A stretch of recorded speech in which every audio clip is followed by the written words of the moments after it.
It's somebody I never knew, although I carry the pride. Imagine with me for a moment this 55-year-old man at age 4. That's when Mike Lawson learned his father wasn't coming home. But he knows him. Yes, he does. He's heard the stories, and there are moments that live in his memory. I remember the 21-gun salute at the burial.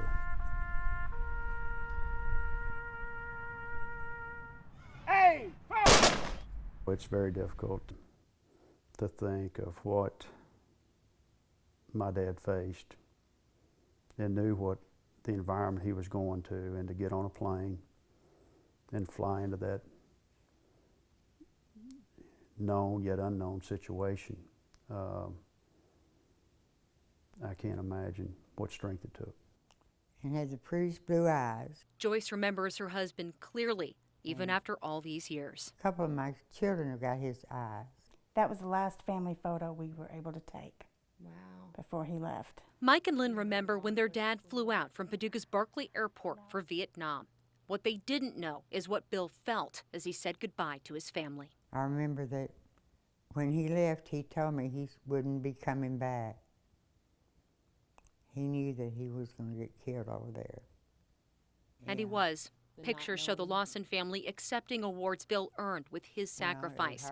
As for how he died, the government sent this letter in 1967. Gives a pretty vivid description that he was killed in Vietnam, and this was the event surrounding his death. This was their truth for 40 years, until Mike got a phone call. The person on the other end of the line asked, if I was Mike Lawson, if I had a father who was killed in Vietnam in 1967. The author of this book was looking for information on Mike's dad, and he had declassified information about how Bill really died.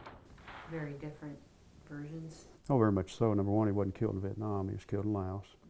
All members of the group that day weren't killed. There were 2 that survived. This is my dad. Bill was part of a special ops group called Spike Team Michigan.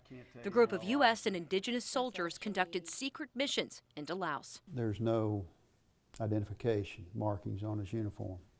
What I'm told is that because of the secrecy of the missions is that they went in with nothing that could tie them back to the U.S. The 2 men who survived and were there the day Bill took the shrapnel that killed him told Mike about the hell they lived through. That day when they went into Laos, I think, number one, it was a day that you hear about the nightmares of Vietnam, and I think that was one of those days for those gentlemen. Apparently there were about 50 of the North Vietnamese that their position had been given away to. And so they were under, on the run is the way he put it all day. Going through a lot of bamboo, a lot of cane, and trying to fight their way to a location where they could be extracted. But the enemy was too intense, too close. They essentially had to call the airstrike in on top of their position. It was ultimately friendly fire that killed him. Knowing the truth doesn't bring Bill back, but it does give the Lawsons something important. Well, it just brings closure, and it means the world. Oh, I'm proud of him. Always will be. Time is getting late, and we're supposed to leave camp again tomorrow for a few days, so I'll close for now and write more when I get back. I love and miss you terribly. Kiss the kids for me, and hope to see you before too long. Bill wrote that letter the day before the mission that killed him. Well, you've probably gotten to know your dad through those letters. Yeah, and that's right. It's his words. It's all I've got. A man Mike and Lynn never really got to know has somehow given them so much. The strength that his memory gives me, and what he sacrificed, I think, is I could not have not benefited from that. It's something we missed, but we know we would have had it. And he's been with us, even though not physically. They've watched their own children grow.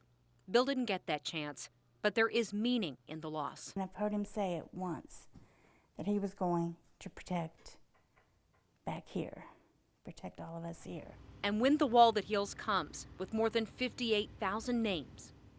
Those men sacrificed a lot, even the ones that came back and have suffered. They'll find their father's name and appreciate the immensity of what it means for William E. Lawson to be etched in black granite.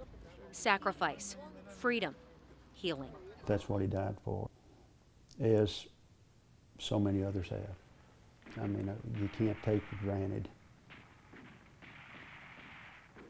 the freedoms of this country.